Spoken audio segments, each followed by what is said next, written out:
بسم الله الرحمن الرحيم والفجر وليال عشر والشفع والوتر والليل إذا يسر هل في ذلك قسم لذي حجر ألم تر كيف فعل ربك بعاد إرم ذات العماد التي لم يخلق مثلها في البلاد وثمود الذين جابوا الصخر بالواد وفرعون ذي الأوتاد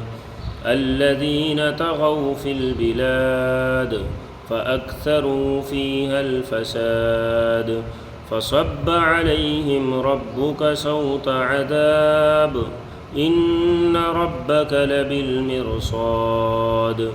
فأما الإنسان إذا ما ابتلاه ربه فأكرمه ونعمه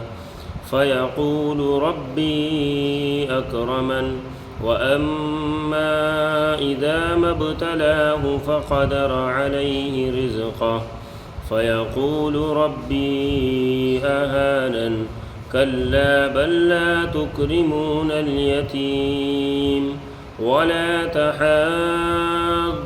على طعام المسكين وتأكلون التراث أكلا لما وتحبون المال حبا جما كلا إذا دكت الأرض دكا دكا وجاء ربك والملك صفا صفا وجيء يومئذ بجهنم يومئذ يتذكر الإنسان وأنى له الذكرى يقول يا ليتني قدمت لحياتي فيومئذ لا يعذب عذابه أحد ولا يوثق وثاقه أحد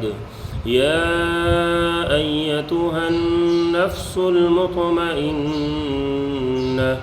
ارجعي إلى ربك راضية مرضية فادخلي في عبادي وادخلي جنتي.